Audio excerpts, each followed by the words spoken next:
Hi viewers, welcome to our YouTube channel, at Star Human Stories. The Xenanthropology lecture hummed softly in the vast classroom aboard the Vidian Palace Academy. Princess Kylani sat among the elite students, listening to the familiar alien syllables. Drawn on, yet today, her focus drifted. It was on the human boy beside her.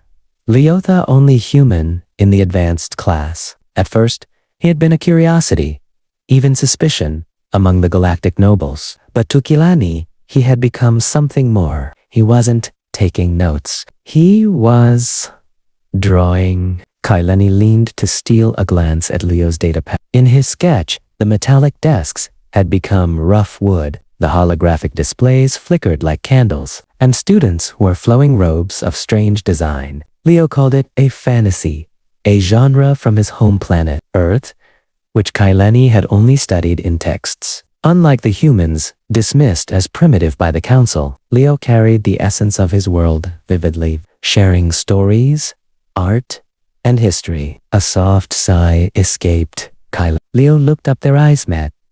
His brown eyes on her luminous green ones. A simple human smile touched his lips. In that moment, centuries of political tension melted away. There was only him and a warmth she could not name in her own language. It was terrifying. It was wonderful. And then she realized it wasn't curiosity or friendship. It was love. The silence between them was heavy, alive. Kylani's heart beat faster. Her guards were at a discreet distance, unaware that no chart could predict the subtle human presence beside her. Leo did not move or speak. He gazed at the distant swirl of cosmic dust outside the viewport. His face showed the marks of suns she had never seen. His hands bore faint scars, not those of a diplomat, but someone who had lived. Finally, he turned his head. His simple blue eyes met hers, calm and steady. A single nod,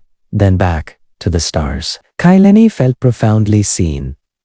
Suddenly, a shrill alarm shattered the calm. The obsidian floor trembled. Outside, tiny, darting ships emerged from behind a nearby moon, their hulls black, their windows like dried blood. The GL raiders, ancient enemies of Z. The palace defense grid was down. Panic erupted. Diplomats scattered. Kylani stumbled, losing her perfect poison till a strong hand caught her. It was Leo. His blue eyes hardened, scanning the viewport, calculating. He didn't look at her, didn't speak, only focused. How many can those transports hold? He asked, calm as noting the weather. Kylani answered, trembling. Leo nodded and spoke into a device at his ear. His fellow humans moved silently, converging with precision to form a protective circle around the dignitaries. They carried no weapons, only their bodies.